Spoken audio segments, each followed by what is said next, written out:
Cette semaine, à l'émission, on célèbre l'une des plus douces, des plus belles et des plus précieuses choses en ce bas monde, et j'ai nommé l'amitié. Bref, on n'est pas du monde.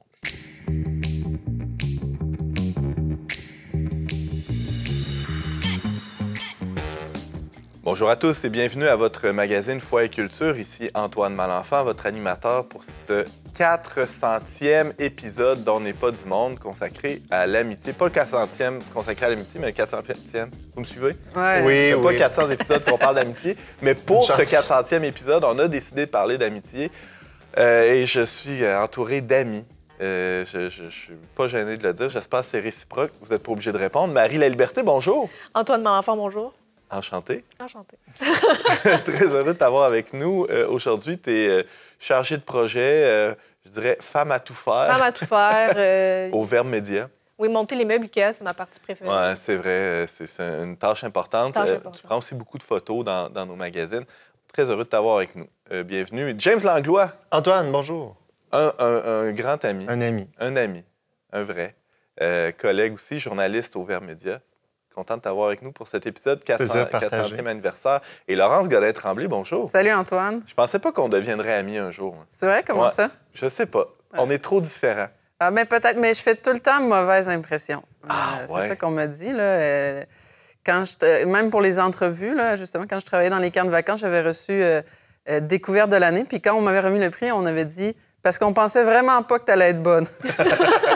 Puis c'est arrivé souvent là, que je devienne amie avec quelqu'un après une chicane. Là. Par exemple, Simon Lessard, la première fois que je l'ai rencontré, on s'est chicané.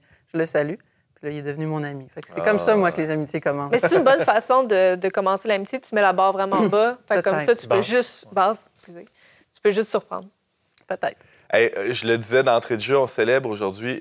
On ne fera pas tout l'épisode sur cet anniversaire, mais je tenais quand même à le souligner. Il y a des gens qui se joignent à nous pour la première fois, peut-être, ou qui ont commencé à écouter On n'est pas du monde seulement dans les dernières semaines. On sait que vous êtes nombreux, notamment, à nous écouter par le biais de KTO en France et partout dans la francophonie, sur Ciel et Lumière, chez nos partenaires diffuseurs au Canada, coast to coast to coast. Mais on est aussi... on était d'abord une émission de radio qui a commencé sur des antennes locales ici à Québec, au Québec, et même après ça dans la région de Montréal, dans toutes les régions du Québec, et ça a grandi comme ça tranquillement. Et on est vraiment content de ce 400e. Tellement content qu'on a décidé d'ouvrir un petit mousseux cheapette sans alcool. Faut le préciser parce que faut quand même faire l'émission de manière efficace. Et donc, rendons grâce à Dieu pour ce... Cheapette, pour les amis français, là, c'est de bas de gamme. Hein, oui, c'est ça. C'est pas un grand cru, mais... Parce que ici, on vit des dons. Hein? Alors, on essaie d'être sobre. On n'ouvrira pas... Oh! C'était pas prévu. Ça, c'était pas prévu. Donc, youpi, bravo. Merci d'être là pour cette émission. Puis on s'est dit aussi que pour souligner le 400e anniversaire d'On n'est pas du monde, une émission produite par l'équipe du Verbe Média, c'était important de trouver un thème qui avait du sens avec cet anniversaire-là. Et au fil des années, au fil des épisodes, un des éléments que je pourrais dire central dans cette aventure qu'on n'est pas du monde, c'est l'amitié. Parce qu'on a rencontré des gens. Il y a des gens comme Laurence qui ont commencé à collaborer avec nous, qui écrivaient un texte de temps en temps, puis on lui a dit « Viens donc, on n'est pas du monde. » Merci, Marie. Et on a rencontré plein de gens. Il y a eu combien de dizaines, de centaines de personnes qui ont passé sur ce plateau, dans nos anciens studios aussi. J'aimerais vous entendre. Pourquoi l'amitié? C'est quoi la... Est-ce qu'on peut boire? C'est ça ma question. Ah ouais, OK, trinquons d'abord. Bonne idée. Santé. J'allais dire quel sacrifice on ferait pas pour être diffusé en France à boire du mousseux sans alcool. Oui, parce que la loi ne permet pas de boire de l'alcool sur les plateaux chez nos amis français, alors qu'au Québec, on a cette possibilité-là. Mais là, pour accommoder tout le monde, on a pris quelque chose... Ça goûte vraiment le pas d'alcool. Ah ouais, OK. Ouais. On le goûte. Il est correct, hein? C'est correct. Sans plus. C'est pour l'image. Alors, ceux qui nous écoutent juste en audio, on vous invite à aller voir sur YouTube. Il y a des ballons à l'envers, un peu. Ils tournent. C'est parce qu'ils vendent beaucoup dans le studio.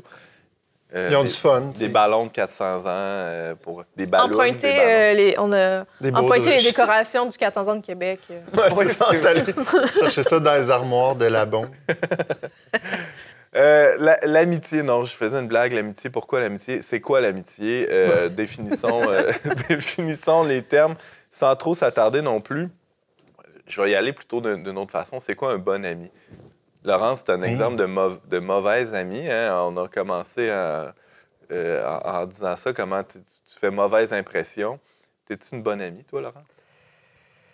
Est-ce que je suis une bonne amie? Il faudrait demander à mes amis si j'en ai. Je pense que correct, là. Correct. C'est-à-dire que peut-être une de mes qualités principales comme amie, c'est la fidélité. Là. Je suis quand même fidèle. Ben, je dis ça, puis là, il y a quand même quelques amis que j'ai perdus, fait que peut-être que je suis aussi pas tant que ça. Mais qu'est-ce que c'est un bon ami? Ben, c'est un bon ami, je pense, c'est un bon être humain là, à la base. Là, fait que ça prend une certaine vertu, là, au sens où c'est clair qu'on ne sera pas amis avec quelqu'un qui nous vole. On sera clair qu'on ne sera pas amis avec quelqu'un qui a toutes sortes de difficultés morales, là, qui fait en sorte que finalement, il nous blesse plus qu'autre chose. Fait que sur ce point-là, je pense que je suis quand même une bonne amie. Je suis en train de dire que je suis vertueuse, mais... Mais tu frappes pas, tu voles pas tes amis. Je vole pas mes amis. Ça fait que tu as bien fait ta maternelle, tout ça, tu as eu une bonne éducation. Peut-être pas assez à l'écoute, là. Si j'avais à me reprocher quelque chose comme amie, je suis peut-être pas assez à l'écoute. Mais c'est ça. Mais je pense, je suis quand même aussi quelqu'un de résilient, là, c'est-à-dire que j'accepte aussi facilement qu'on peut se blesser. Moi, j'accepte assez facilement le fait que quand on a des relations humaines, quand on a des amis, ben, ça arrive des fois que notre ami nous blesse ou nous micro-agresse.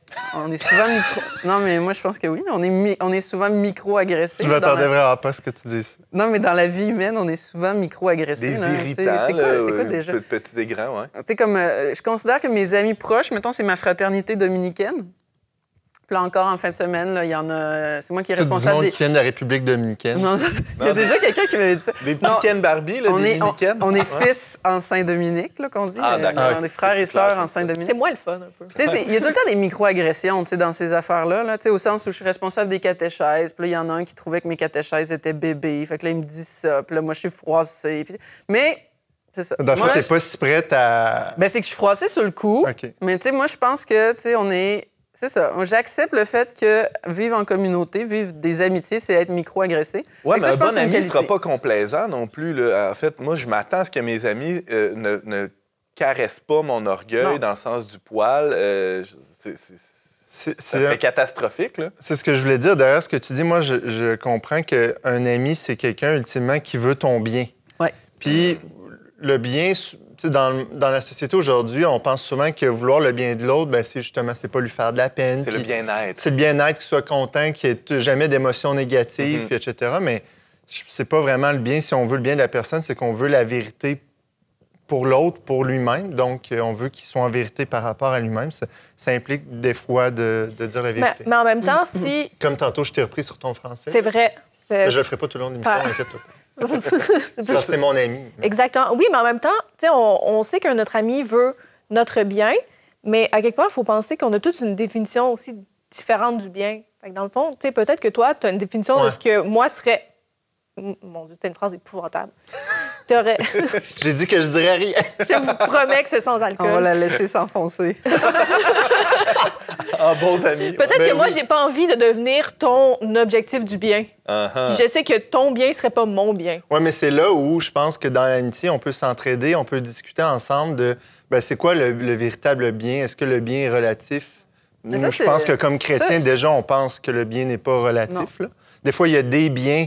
Chaque personne n'est pas appelée à faire toutes les mêmes choses dans la vie, mais il y a un bien... Mais là, on parle de manière assez abstraite. Là, mais mettons, si je trouve que tu es mal habillé, James, là... Ça, c'est un mal, là, être mal habillé. Hein? Oui, mais bon, là, tu sais, c'est des choses quand même assez... tu sais, la mode, puis les goûts vestimentaires... C'est pas si profond. Il y a quand même la beauté n'est pas complètement subjective, là, mais... Il y a quand même une partie.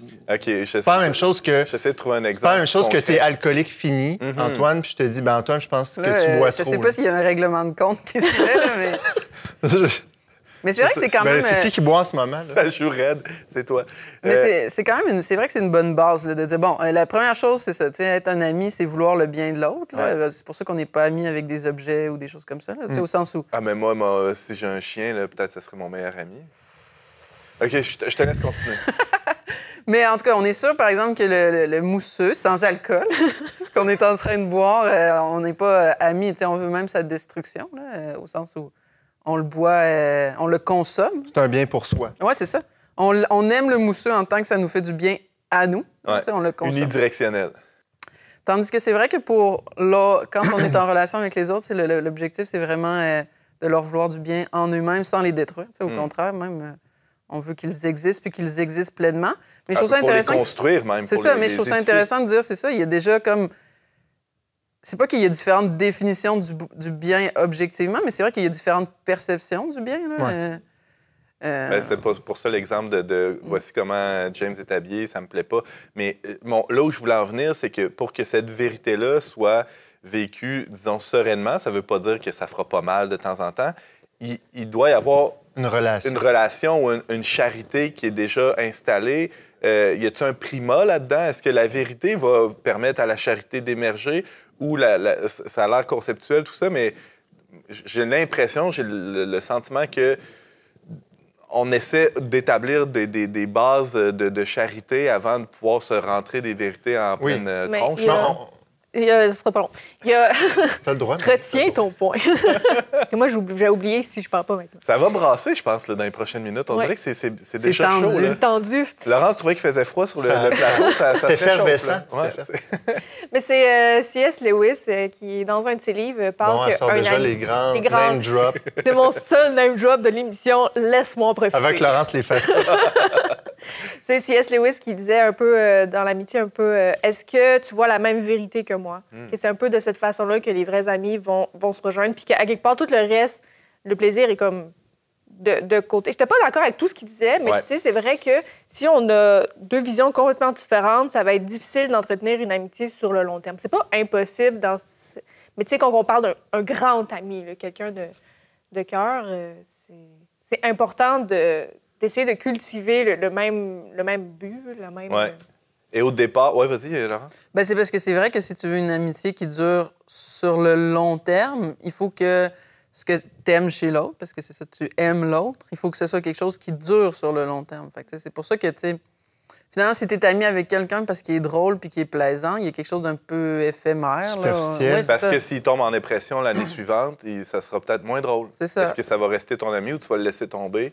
C'est ça. Si tu es ami avec quelqu'un parce qu'il était un bon menuisier, ben là, il se coupe les mains, les deux mains. Des choses qui arrivent. Ben là, c'est plus ton ami. Ben, là, on tombe déjà dans la question des niveaux. Non, mais des niveaux d'amitié. Tu sais, parce qu'on utilise le mot ami à tout vent aujourd'hui. Ami Facebook. Ben, c'est ça déjà là.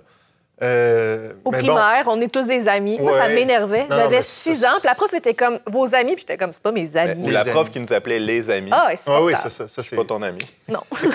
mais c'est ça, mais tu sais, déjà à l'école, ben tu vas dire, ouais, ben lui, c'est un de mes amis, parce que je sais pas, des fois, tu fais des blagues avec. T'sais. Après ça, si c'est un cours de sport, lui, c'est ton ami parce que tu fais du sport avec lui, mais tu sais. Est-ce que tu parles... Puis là, il y a des niveaux là-dedans. Il y a des amis de travail. C'est ça, des amis d'école. Comme vous êtes des amis de travail. Non, un peu plus que... Mais en tout cas...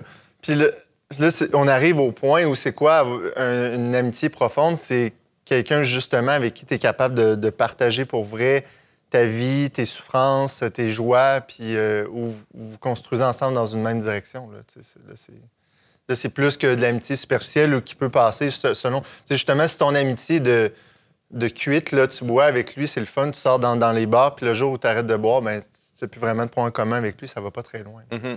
Il y a quand même la nécessité, tu parlais du menuisier ou de la vie qui est drôle. Non, mais il y a une nécessité quand même qu'il y a un intérêt minimal commun au départ, au moins. Là, ça peut évoluer puis s'approfondir, mais... Exact. Tu nommais plein d'exemples, James. Il y a des lieux ou des situations qui font qu'on devient amis avec quelqu'un parce qu'on aime tous les deux jouer au bloc Lego ou on aime regarder le basketball ensemble.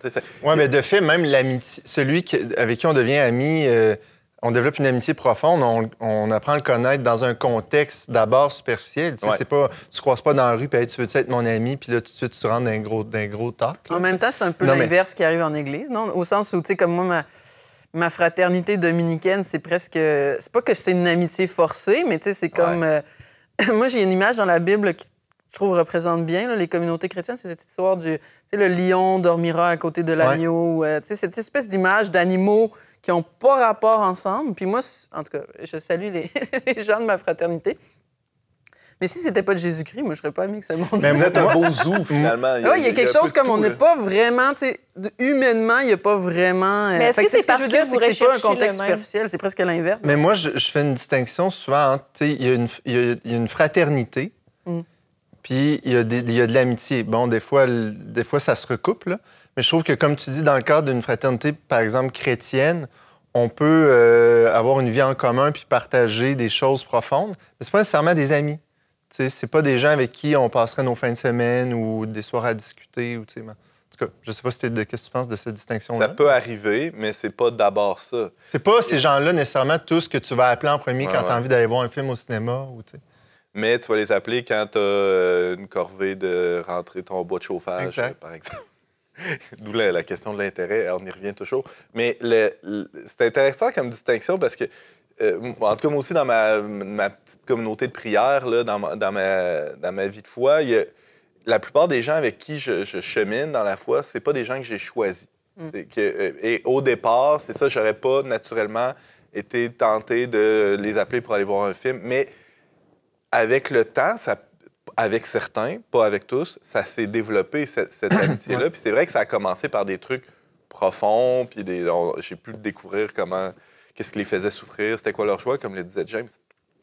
Mais il y a quand même quelque chose de social dans l'amitié, parce qu'on en parle depuis le début comme étant des choix individuels, des affinités personnelles, mais l'amitié, ça construit, dans le cas de la communauté chrétienne, d'une manière particulière, mais au plan plus large, ça construit la société.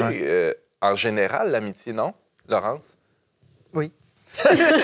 Non, mais c'est clair que ça prend une amitié, comme on disait, si on veut pas moindrement le bien de l'autre, que ce soit dans nos réseaux professionnels ou dans nos réseaux sportifs ou même dans notre voisinage. Il y a une forme d'amitié avec les voisins qu'on développe. Bon, mais on va pas nécessairement, comment je dirais, avoir des grandes discussions tout le temps avec les voisins, mais on veut leur bien. Puis normalement, t'espères qu'ils veulent ton bien aussi. Puis il peut se créer une forme d'entraide et de partage. Là. Mais au-delà de juste ça, juste des fois dans le fait de développer des idées, dans le fait de développer des concepts, que ce soit en mathématiques, en sciences, il fait que ce soit du monde qui s'entende un peu bien, pour qu'ils ensemble discutent puis élaborent des nouvelles théories, tandis que tout seul, dans notre coin, à juste réfléchir à nos affaires, on n'aurait peut-être pas évolué. L'amitié a vraiment permis que deux personnes se rencontrent puis qu'ensemble, ça donne un nouveau bien pour la société. Bien, on le voit dans l'histoire, je trouve, de l'Occident. Là, quand tu penses... Même, il y a une expression qui dit dans l'Église, les saints, ils viennent en grappe. C'est-à-dire qu'on voit plusieurs saints avaient des... En fait, la majorité des saints ont des relations d'amitié très proches avec un autre. On pense à Saint François Sainte-Claire, à Saint Dominique, puis Saint François d'Assise aussi. Là. En tout cas, mais non, il y avait un autre ami, Jourdain de Saxe, Saint Dominique. Saint-Jean de la Croix, Sainte-Thérèse d'Avila. C'est ça. Les sages, c'est la même chose aussi. Oui, c'est ça. Puis là, on pense à, justement, Platon, Aristote. On pense à... Puis c'est drôle parce qu'on parlait de vérité, mais c'est pas Aristote, d'ailleurs, qui disait Platon, c'est mon ami, mais je préfère encore plus la vérité. Oui. C'est ça. Merci. C'est mal commun, puis de fait, même dans les scientifiques, on le voit. Donc, c'est clair qu'on a besoin d'être ensemble pour chercher la vérité, pour chercher le bien. On prend une petite pause, puis au retour, on explore un peu les défis de l'amitié, là où ça accroche un peu plus. À tout de suite.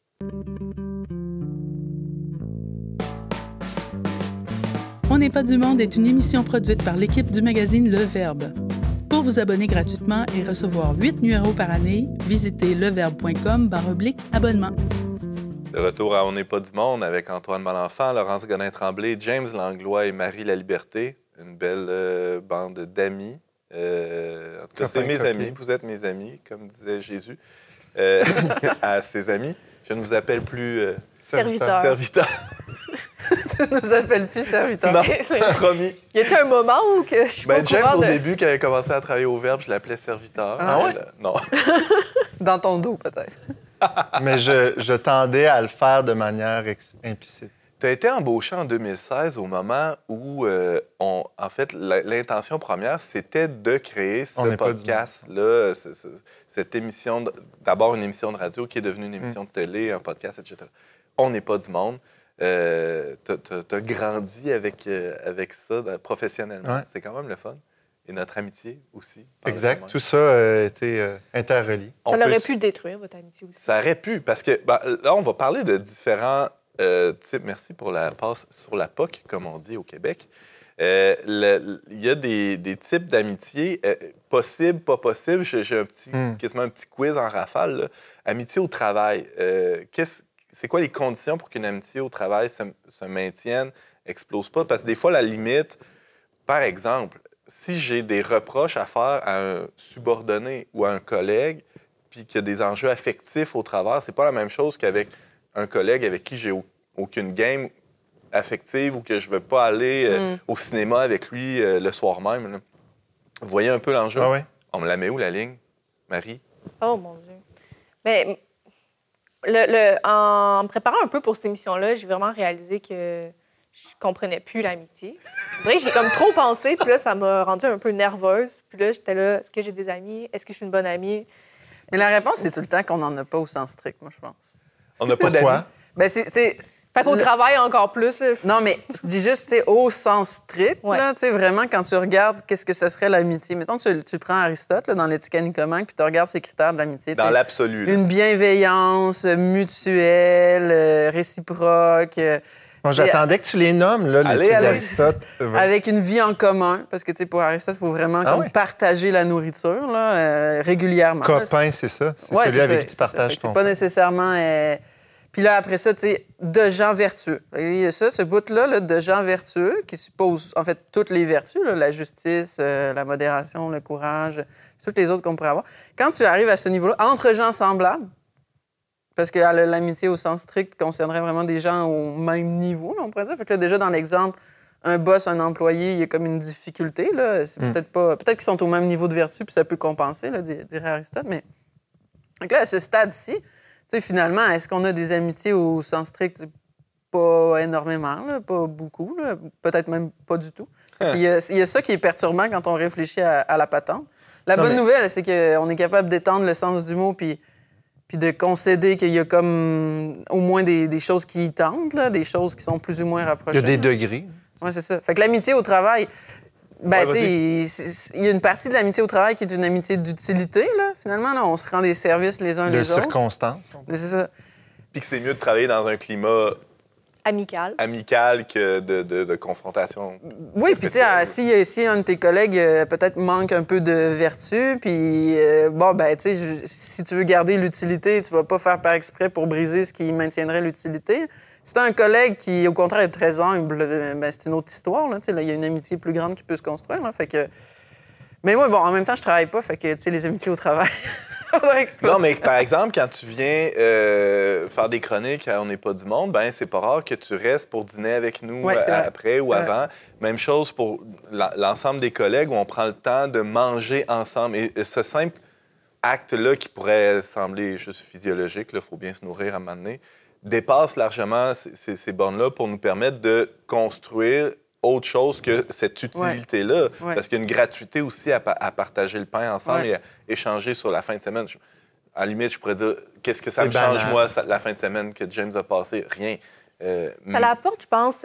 Ça va aider. Je pense que dans un environnement de travail qui encouragerait pas comme l'amitié entre les collègues, serait un environnement de travail qui pourrait devenir très lourd, parce que justement, les gens seraient juste là pour travailler, rien de plus. Mais quand on est au travail, on n'est pas soudainement des machines, puis qu'on n'est plus des êtres humains dans notre 8 à 5, puis que là, on n'entretient plus de relations, puis que si James doit très mal, tant pis pour lui, je travaille.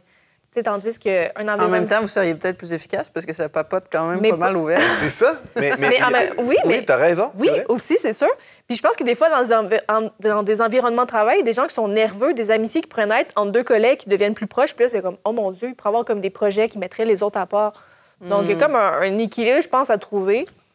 Mais je pense qu'on est quand même plus efficace quand on est bien puis quand on se sent bien entouré que quand on se voit tous comme des ennemis. Et l'amitié qu'il y a, par exemple, dans notre milieu de travail, limite le roulement des employés. C'est-à-dire qu'on a une stabilité dans le staff, là, dans le corps des employés qui fait... Bien, tu as envie de prendre soin. Tu n'as pas envie que...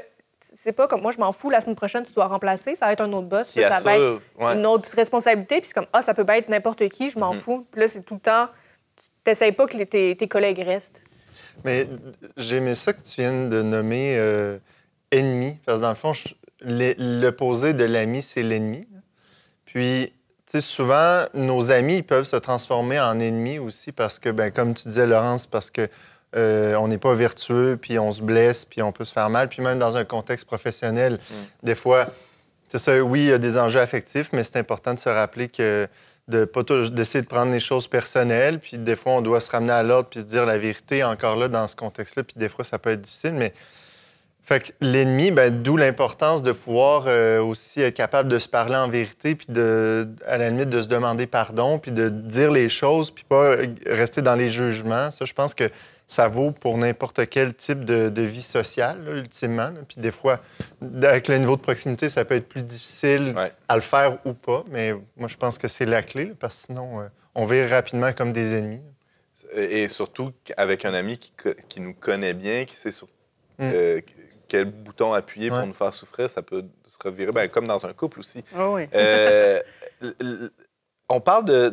Tu as soulevé un point vraiment intéressant, Laurence, chez Aristote, il y a cet accent ou cette importance-là d'être avec des semblables, que l'amitié est plus simple ou même idéale, même, avec nos semblables. Et là, ça pose toutes sortes de sous-questions, c'est-à-dire, est-ce que c'est possible d'être ami avec quelqu'un qui n'a pas le même âge que nous, mais des grandes différences d'âge? Non.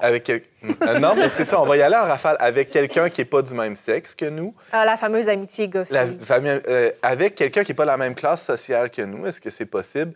Avez-vous des exemples dans vos vies de ces différences-là, de ces dissimilitudes-là? Bien, je pense qu'on en revient, je peux juste rapidement, on en revient aussi un peu au niveau de l'amitié, j'ai l'impression. T'sais, par exemple, on va prendre l'amitié entre sexes opposés. Je pense que les sexes opposés peuvent quand même être amis, mais il y a vraiment des contextes particuliers, puis comme des limites claires à poser si tu veux pas que l'amitié balance du côté plus Eros. Il y a des fois, il faut pas que ça balance du côté Eros. C'est pas quand t'es marié, par exemple... T'es marié, là. Fait que je pense qu'il y a des limites, mais je pense que c'est complexe. James? Mais moi, dans les plusieurs cas que tu as mentionnés, j'en ai quand même vécu pas mal. Là. Moi, entre autres, une bonne partie de mon primaire, spontanément dans la vie, moi, j'ai plus tendance à être proche des filles que des gars. Là. Puis même au primaire, j'ai passé mon primaire à être plus ami avec des filles qu'avec des gars. Puis, mais je pense que, puis même plus tard dans ma vie aussi, c'est arrivé souvent. Mais honnêtement, je pense qu'il y a toujours un des deux personnes qui finit par tomber amoureux. Fait que ça, c'est assez clair. C'est toi qui tombais toujours amoureux? Non, pas tout le temps. Au primaire, là? Souvent, c'était moi. Souvent, c'était moi.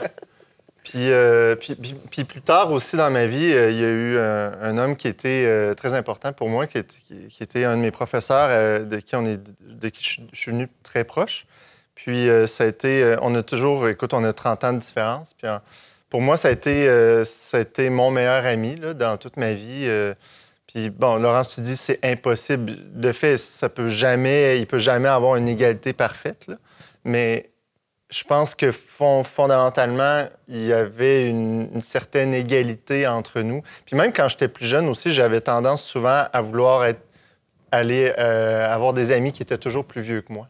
Fait que souvent, je me tenais souvent avec des plus vieux.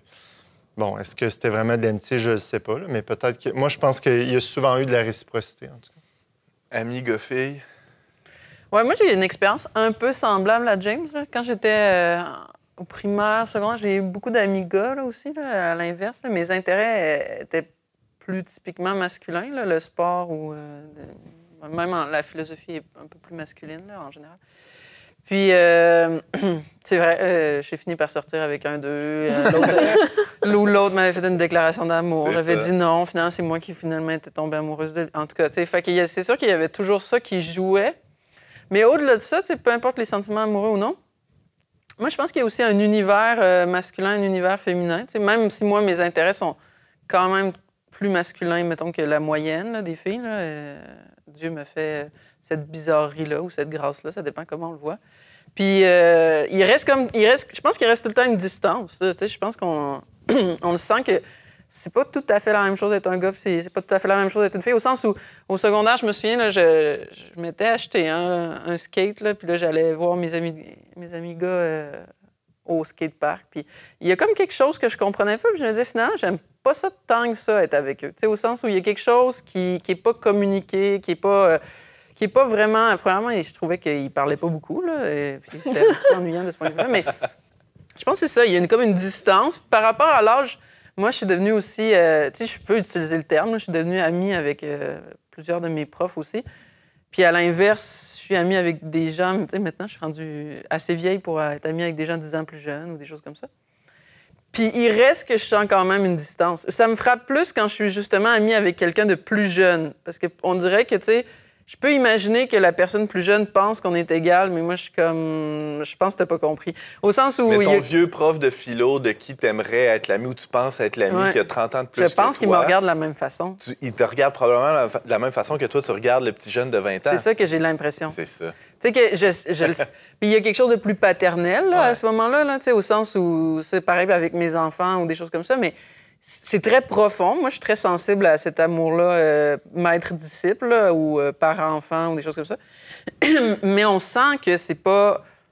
Tu sais, l'amitié, il faut qu'il y ait quelque chose comme de rencontrer presque un autre soi-même. Tu sais, il y a comme cette espèce de moment où on dit, là, on est égal, on vise la même direction, on est au même niveau de vertu. Après, c'est ça, socialement, c'est moins grave, là, mais ça joue quand même aussi. T'sais, ça joue quand même s'il y en a un qui est riche, il y en a un qui est pauvre. C'est pas aussi grave que un est sage, l'autre est ignorant, un est vertueux, l'autre ne l'est pas, mais... Mais si tu veux qu'il y ait un peu de partage de réciprocité, il faut qu'il y ait des points en commun, beaucoup plus que moins. Plus du semblable. Mais tu sais, oui, on dit le semblable attire son semblable, mais il y a aussi les contraires s'attirent. Puis dans ce sens-là, je pense que dans l'amitié aussi, la similarité est une très bonne chose, mais aussi il peut y avoir une complémentarité qui joue puis sur laquelle on peut fonder une certaine amitié.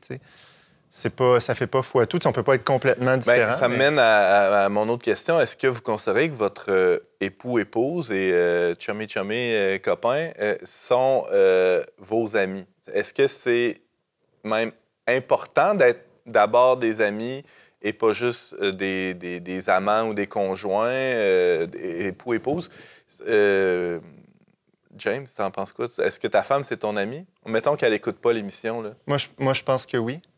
Parce que, je sais pas, peut-être que c'est pas impossible d'être marié avec quelqu'un qui est complètement différent de toi, avec qui tu n'as aucun point en commun, aucun intérêt commun, là, mais ça serait difficile de... Le temps doit être long par bout. Oui, le temps doit être long. Non, je pense que forcément, il y a une espèce d'amitié... Parce que tu peux pas juste... Tu sais, l'amour, c'est vouloir l'autre pour soi, mais tu peux pas juste vouloir l'autre pour soi, tu dois aussi vouloir son bien, puis tu dois aussi vouloir partager des choses avec l'autre personne. Fait que oui, moi, je pense que... En tout cas, en ce qui me concerne, ma femme, c'est mon amie. Marie? Nous, c'est sûr que moi et mon copain, on n'est pas mariés. Là. Fait qu'il y a quand même... C'est pas pareil. C'est pas pareil, mais je dirais que... Peut-être qu'un jour, il va te faire la grande demande. Veux-tu être mon ami? Sa mère, elle m'appelle son amie à chaque fois. Je trouve ça très drôle. T'es l'amie de ton chum. Je suis l'amie de mon chum. Mon beau-père fait ça quand il rencontre des femmes, là, aussi. Tu dis copain, copine, c'est ça? Non, mais c'est ça. Fait qu'au fond, on est surtout amis, en fait, encore aujourd'hui. On est des amis. Qui se prennent par la main des fois. Mais pas trop longtemps. Mais pas trop longtemps. Pas trop longtemps. Mais oui, je pense que s'il n'y avait pas cette amitié-là entre nous deux, il n'y aurait pas bien d'intérêt d'être ensemble. Donc, tu sais, je trouve ça le fun de cultiver, justement. On est dans une période de notre vie qu'on cultive beaucoup, en fait, cette amitié-là pour voir si, dans l'avenir, si la compagnie d'un et l'autre est juste agréable et nous fait du bien. Oui, c'est ça, ce qu'on s'édifie déjà maintenant en étant juste amis. Donc, je pense que c'est important. Puis après ça, dans la vie, je pense que quand tu te maries, vient des enfants, vient des projets ensemble. Donc, peut-être le côté ami est comme moins présent parce qu'il y a comme d'autres buts en commun, mais que l'amitié est là. Si l'amitié est là de base, je pense que c'est une bonne façon de commencer. Moi, je dirais que c'est sûr qu'il y a comme... mettons, moi, je pense que je vivais plus cette amitié-là, justement, avant le mariage, là, bizarrement. Là. Avec ton époux? Ah ouais. Parce que, tu sais, je veux dire, sans enfant, c'est sûr que notre relation était beaucoup axée sur la discussion, puis il y avait quelque chose de plus égalitaire aussi, là, tu sais, dans justement cette façon-là d'être, là, ensemble, là. Puis je trouve qu'avec les enfants, nos rôles plus proprement masculins puis plus proprement féminins ont comme pas le choix d'émerger, là. Tu sais, des fois, il y en a qui disent... Il y en a qui sont fâchés contre ça, là, qu'il y aurait des tendances masculines, des tendances féminines, mais c'est comme si les enfants nous l'obligent, là, quasiment, là, plus ils sont nombreux. Puis là, à ce moment-là, ce que j'observe, c'est que malgré le fait que notre amour a grandi, mais peut-être plus de l'ordre de cet amour de charité, d'agapé, là, dont on parle des fois là, dans le christianisme et aussi chez les Grecs, malgré ça, je dirais que notre amitié est moins claire qu'avant. Parce que justement, je sens plus une différence. Je sens plus que je le comprends pas pleinement. Ou c'est-à-dire, j'ai compris que je le comprenais pas. Parce que, tu sais, mettons, j'ai compris maintenant que, tu sais, quand mon mari vit un problème, il réagit pas comme une femme. Tu sais, on dirait que lui, il faut qu'il pense tout seul, là, puis des choses comme ça. Ou, tu sais, il y a des réactions que alors c'est pas que comme toi, ça. Tu t'attendrais à ce qu'il y ait une longue discussion. On dirait que c'est pas comme ça que je m'imaginerais la chose. C'est comme si je mesure un peu plus le ravin qui sépare quand même sa nature masculine puis ma nature féminine du fait qu'on avance dans le mariage. Mais, tu sais, je reviens à ce que tu disais, la vision que donne Aristote. C'est vrai, tu dis, ultimement, si on se fie à cette vision-là, ben tu te rends compte qu'on n'a pas vraiment d'amis parce que, pas beaucoup, hein. Je veux dire, il faudrait ultimement rencontrer presque l'identique de soi, là, tu sais, pour véritablement avoir un ami. Aimerais-tu être ami avec toi? Avec toi. Mais il n'y a pas quelque chose d'un peu narcissique Ben, derrière j'allais le dire. Mais c'est ça, mais donc, on se rend compte que peu importe les gens que ce soit, même un ami qu'on trouve qui est tellement semblable à nous, on se rend compte que, tu sais, il peut ne pas avoir la même éducation. Il y a un paquet de choses qui fait qu'il est complètement différent de moi, puis ultimement, ça va, comment est-ce qu'on dit, ça va couper à un moment donné. Là, Ben, tu sais, c'est que c'est pas... Aristote répète ça souvent là, dans l'Éthique à Nicomaque. C'est pas c'est pas des mathématiques. Là. C'est pour ça que... C'est pas que... Tu sais, Aristote, il parle de l'amitié entre l'époux et la femme, là, au sens où ça existe pour lui. Ça existe. Il va même appeler... c'est une sorte d'amitié entre les parents puis les enfants. Okay. Une sorte d'amitié civile. Il va parler de la concorde. Il va... Tu sais... C'est quoi la concorde? Il y a toute cette... l'amitié civile, mais... Fait qu'il y a toute cette... Puis on le voit dans nos vies, là, on est amis avec les gens, mais là, c'est juste quand tu veux réfléchir vraiment à ce qui ferait en sorte que notre amitié serait totale, c'est là qu'il y a comme une espèce de... Puis je pense que c'est sain là, de s'en rendre compte, là, Je trouve ça bon, des fois, d'élever les critères de l'amitié pour se rendre compte que c'est vers là qu'on doit tendre, puis après ça, c'est un petit peu... C'est banal d'appeler ami aussi n'importe qui. Mais il y a un adage qui dit, en fait, les vrais amis, on les compte sur le doigt d'une main. Oui, normalement, c'est ça. Et pas en milliers comme sur nos comptes de réseaux sociaux. On prend une autre petite pause, puis on revient pour continuer de parler d'amitié. Pourquoi pas? En ce 400e épisode d'On n'est pas du monde. Vous avez un commentaire, une suggestion ou une question pour l'équipe d'On n'est pas du monde? Contactez-nous via les pages Facebook et YouTube du Verbe Média ou écrivez-nous directement à onpdm@le-verbe.com. James qui souligne comment les bulles nous font non-alcoolisées nous font faire des borborigmes. Ouais, ça devient louche à quel point on le souligne que c'est non-alcoolisé. On est de retour, on n'est pas du monde. Antoine Malenfant à l'animation avec mes 3 amis, bons amis même, Marie, Laurence, James. Exagère pas. Mettons sur le divan, des bons amis. C'est déjà presque les doigts d'une main, ça. Là, il m'en reste pas beaucoup pour les autres, hein. Je suis content d'être avec vous. Hein. C'est vraiment ça, l'histoire d'On n'est pas du monde. C'est vrai, je le dis, c'est un peu quétaine, un peu kitsch là, de dire ça, mais tous les épisodes qu'on a faits, il y a eu des rencontres, il y a eu des amitiés vraiment qui se sont développées. Puis c'est une grâce. Tu parlais d'amitié. Des fois, des ennemitiés. Oui, c'est vrai. Rarement. Des fois, ça brasse un peu. Il y a des gens qui sont pas revenus. C'est vrai. Non, c'est vrai. Il ne faut pas non plus mettre tout rose, mais ça fait partie de la force, je pense, de ce plateau que de développer des amitiés. Oui. Mais je pense que, tu sais, Parce que Saint-Augustin, lui, il allait jusqu'à dire là, que si on n'est pas orienté vers le Christ, ça vaut rien comme amitié. Là. Il était encore plus exigeant. Ouais.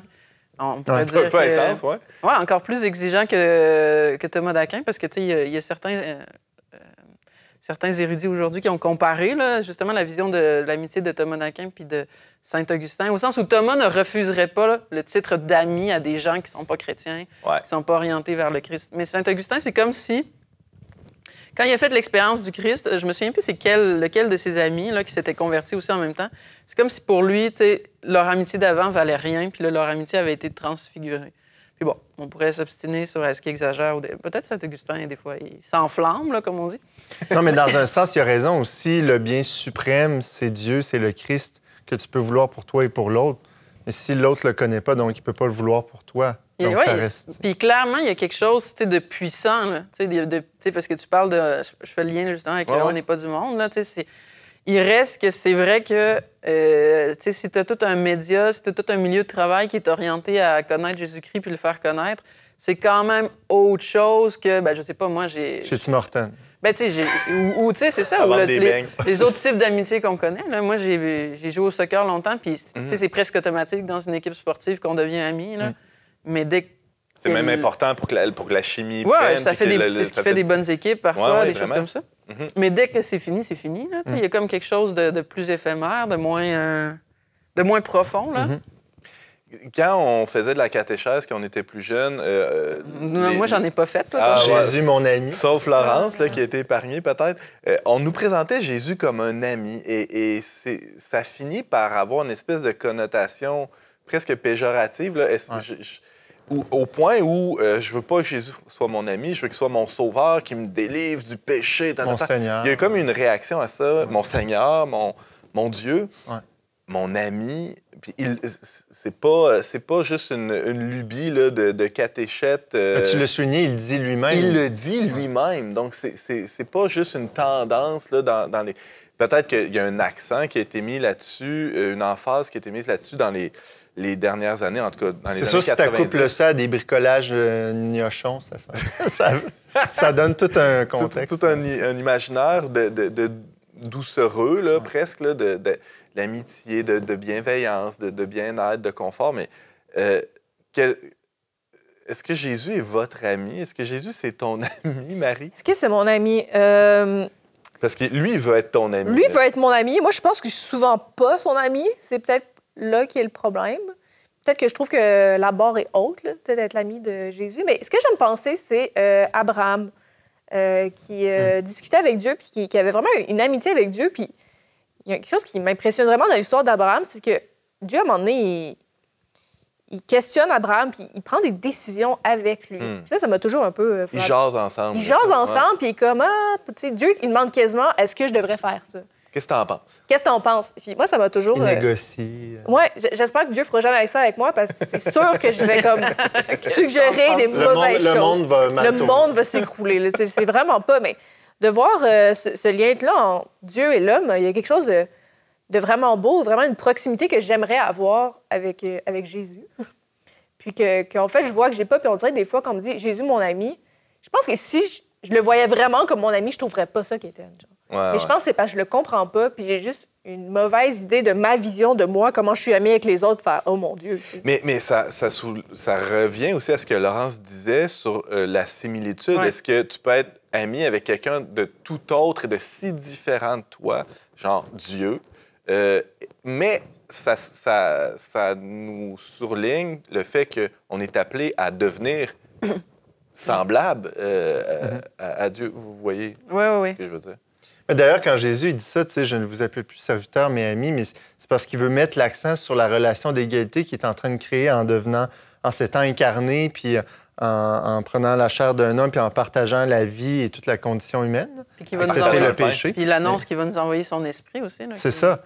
Puis, donc, il dit ça pour mettre en... Mais je pense que c'est pas non plus pour nier le fait qu'il est complètement différent de nous, parce que comme il y a les deux natures nécessairement, il y a une partie de lui qui est très proche, mais il y en a une autre qui est Complètement éloigné aussi. Je pense que on a le sentiment quand on se fait dire ça, Jésus est ton ami. C'est un peu aussi quand il y en a des fois qui disent ça, là, on est tous des saints. Là, on est tous des... Bon, c'est comme si on le sait bien que non. Là. On le sait que c'est un mensonge. Là. Ou c'est quoi? C'est de deux choses l'une. Non, mais comme la maîtresse d'école appelle les amis. Oui, ou bien c'est un mensonge, ou bien être saint, c'est vraiment pas impressionnant. Là. Ouais. Puis là, à ce moment-là, si être saint, c'est vraiment pas impressionnant, c'est vraiment pas non plus intéressant. Fait que là, on dirait que c'est la même chose. T'sais, Jésus, c'est ton ami. Il y a un paradoxe, là, où il y a Il nous appelle à être son ami, comme il nous appelle à la sainteté. Mais là, de dire que d'emblée, j'ai rien... je suis là, puis je fais absolument n'importe quoi avec ma vie, puis je suis son ami, on dirait qu'on est comme... Il n'est pas difficile, hein? La barre est pas haute. Mais justement, comment tu peux... alimenter ou nourrir ou cette amitié-là ou l'édifier ou la construire, cette amitié-là, ou se rapprocher de cet idéal d'amitié avec, tu sais, mettons, si tu avais à tenter de répondre à cette amitié-là. Avec Dieu? Uh-huh. Bien, je pense qu'avec les autres, des fois, ça peut être un exemple. Par exemple, j'ai des amis dont je suis très proche qui ont déjà... qui, à un moment donné, moi, quand j'avais une phase qui était plus difficile, ça allait pas. J'avais absolument rien à donner dans cette amitié-là, mais comme zéro. Là. Puis ça aurait été vraiment légitime de leur part de juste me laisser dans mon coin et me débrouiller avec mes troubles. Mais au contraire, ils sont vraiment arrivés puis ils ont fait beaucoup d'actes gratuits pour moi. Ils m'ont donné plein de choses que j'avais besoin. Ils ont été là, ils m'ont écouté. Alors que toi, tu leur apportais rien. Moi, j'apportais absolument rien, sauf comme de la mauvaise humeur, un peu d'amertume et des larmes à leur table. Puis à ce moment-là, c'est peut-être la seule fois dans ma vie où j'ai vraiment vu « Hey, c'est peut-être ça, être ami avec Dieu. » J'ai rien à apporter en tant que tel. Puis lui, il vient vraiment comme combler. Mais pour ça, il faut que je sois prête à montrer que j'ai rien à donner. Que je n'ai pas essayé d'avoir de faux sourires devant Dieu et faire « Ouais, ça va vraiment bien. Tu viens comme... J'ai pris plein de mauvaises décisions, mais c'est pas si pire. » Il n'y a presque pas de conséquences. Puis ça, c'est peut-être la fois dans ma vie où je me suis le plus rapprochée de cette idée-là, comme « Ah, c'est vrai que Dieu... veut être mon ami, veut me donner cette gratuité-là. » Fait que tu as goûté à l'amitié divine par l'amitié humaine, qui a été un vecteur de... C'est intéressant, ça, parce que, comme on dit souvent, bien, dans l'amitié, il y a de la réciprocité. C'est-à-dire, on espère que ce qu'on veut pour l'autre aussi, l'autre... Mais puis souvent, on peut tomber un peu dans cette... Puis même en société aussi, on peut être là-dedans. Tu sais, si quelqu'un nous donne, bien là, on espère qu'il va nous redonner en retour ou vice-versa. Puis là, ça peut créer des malaises ou en tout cas des attentes qui ne sont pas tout le temps répondues. Mais je pense que c'est très bien aussi que dans l'amitié, bien, on puisse accepter de recevoir sans vouloir redonner en retour. Puis comme avec Dieu, vivre cette espèce de gratuité-là, au final, qui est très bonne pour tout le monde. On parlait de grandes amitiés. Tu en as évoqué quelques-unes tantôt. Là, Thérèse d'Avila avec Jean de la Croix. C'est une amitié goffée, ça, quand même.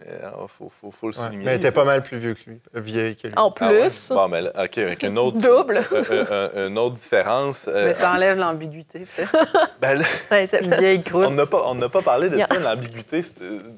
On change complètement de sujet, là, par contre. Oui, non, reste... Mais l'ambiguïté, on dirait que ça... Faisons une parenthèse, tiens.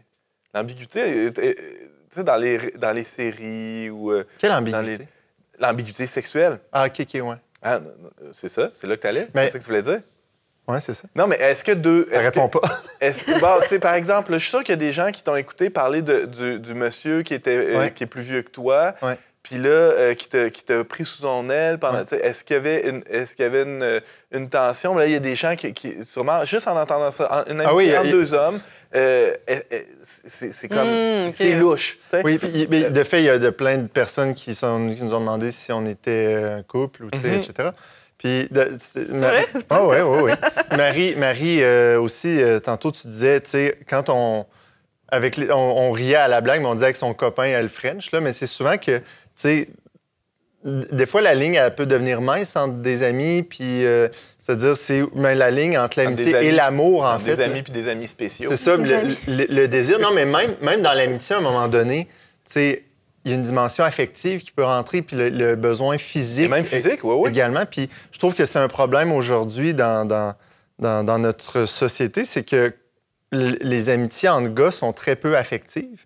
Puis ça crée, alors qu'on compare, semble-t-il, qu'au Moyen Âge, les hommes s'embrassaient, puis... Parce qu'il n'y avait pas d'ambiguïté possible. C'est ça. C'était très clair, c'était quoi l'amour, c'était quoi l'amitié. Aujourd'hui, on a un peu mélangé tout ça, fait qu'on on a tendance à érotiser aussi des relations qui ne devraient pas l'être et vice-versa. Mais dans tous les films Netflix puis les séries Netflix, ça fait maintenant que deux filles qui sont amies, tu te dis c'est une question de temps avant qu'ils se frenchent. Ouais. Ça va être au 3e ou au 4e épisode. Mais c'est vrai que, puis c'est vrai que, tu sais, comme justement, même avec les religieux, surtout si c'est un homme et une femme, tu sais, c'est comme les rumeurs partent, là, dans le fond. Il avait fait vœu de chasteté, mais il s'aimait en secret. Puis même Jésus et Marie... Bon, les gens partent sur des... c'est vrai, c'est dommage. C'est dommage de...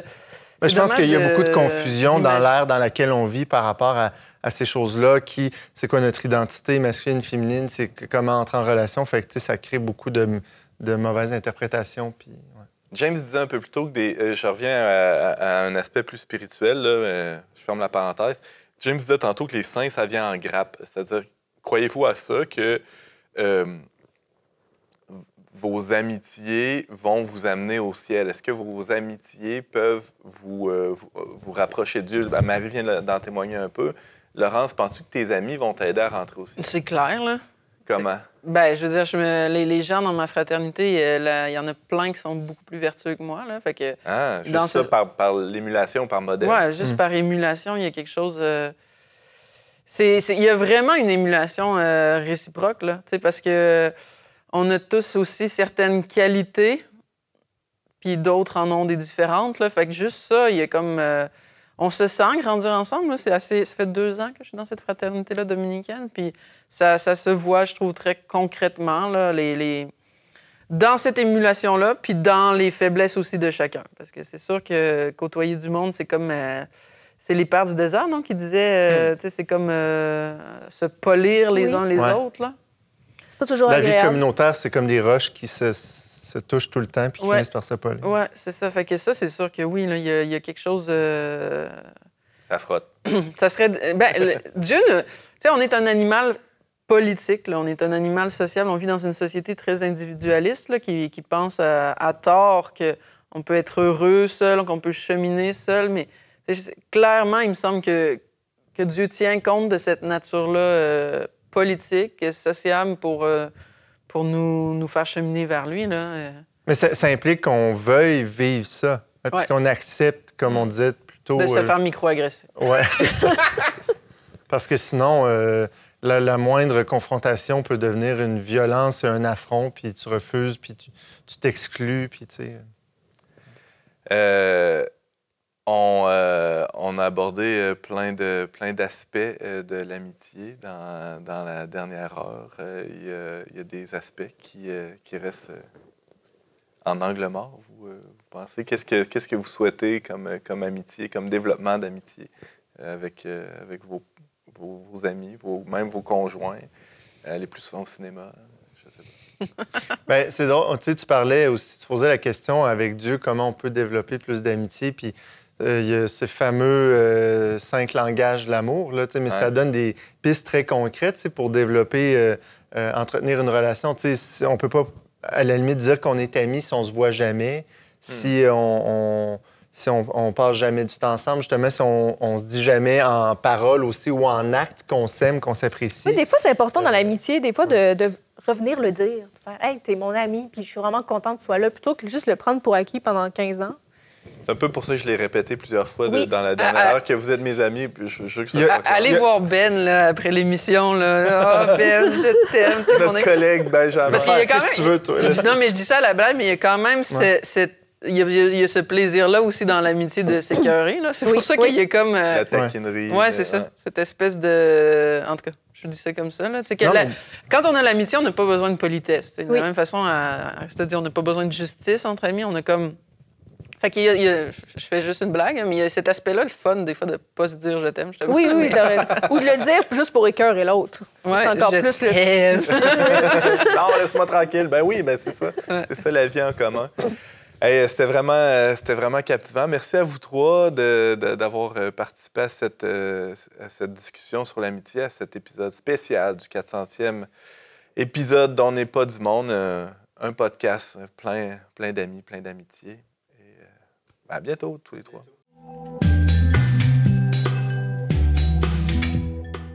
C'est déjà tout pour cet épisode d'On n'est pas du monde. Avant de se laisser, quelques suggestions de lecture pour ceux qui veulent aller plus loin dans les thèmes qui ont été abordés aujourd'hui. On a déjà cité quelques ouvrages dans la dernière heure. Commençons par C.S. Lewis, que tu as mentionné. Ça s'appelle comment, ce livre que tu as lu, Marie? Les 4 amours. Les 4 amours. Donc, C.S. Lewis parle des 4 amours. Moi, je pensais qu'il y en avait juste 3, mais lui, on a rajouté un 4e. Donc, c'est peut-être celui-là que tu avais oublié? Ou? Eros, Philia, amitié, oui. Agapé, qui est plus l'amour divin, puis affection. Storge, oui, en grec. Ah, tu vois, je connaissais pas ce mot-là en grec, merci. Puis dans le fond, c'est vraiment bien. Ça permet de bien les distinguer, puis de réfléchir, puis après ça, de se remettre en question. Là. On mettra la référence au complet. Les 4 amours, C.S. Lewis, aux éditions Pierre Téqui. Ça fait déjà 5-6 ans que ça a été réédité. C'est une version en français. Merci, Marie. James? Un classique de la littérature occidentale sur l'amitié, c'est Alred de Rievaulx, qui est un moine cistercien du Moyen Âge qui vivait des grandes amitiés puis qui écrit sur l'amitié entre hommes, entre autres. Là. Puis d'ailleurs, lui, aujourd'hui, il est vu comme un héros de l'homosexualité, mais c'est une interprétation complètement faussée, justement, en raison de la confusion dont on parlait tantôt. Mais bref, c'est un grand classique. Ça a été évidemment édité de plusieurs manières et de plusieurs fois. Là. Donc, trouvez ça de l'amitié spirituelle, que ça s'appelle, de Alred de Rievaulx. On mettra toute la référence en description sous la vidéo sur YouTube. 30 secondes pour nous vendre l'Éthique à Nicomaque, Laurence? Aristote, dans l'Éthique à Nicomaque, il y a 2 livres consacrés à l'amitié. Puis moi, ce que je trouve fascinant, là, c'est qu'il y a une certaine précision, mais il y a toute cette panoplie, justement, des différents types d'amitié, des différents... Aristote dirait des amitiés par analogie, là, c'est pas tout à fait au sens strict, mais il parle même de la relation parent-enfant, il parle de la relation entre l'époux, la femme, les vieux amis qui ont changé, est-ce qu'on reste amis, les amis d'enfance. Il va jusque-là, fait que ça vaut vraiment la peine. Ici, j'ai vu que vous avez la traduction de Richard Badaeus, mais je conseille celle de Jules Tricot. On mettra cette référence-là aussi sous la vidéo. Moi, je vous suggère... comme introduction au livre Les grandes amitiés de Raïssa Maritain, un texte de notre collègue Sarah-Christine Bourriane qu'on retrouve sur notre site web, ça s'appelle Jacques et Raïssa Maritain, les amitiés pour l'éternité. Ça fait écho à ce qu'on disait tout récemment dans l'émission. Je vous remercie d'avoir été avec nous pour cet épisode. Merci à Barthélémy Rieu et Marianne Martin, qui sont 2 bons amis à la technique, c'est vrai. Je les salue et merci à vous 3 sur le plateau d'avoir été avec nous. On se dit à très bientôt pour un autre épisode d'On n'est pas du monde.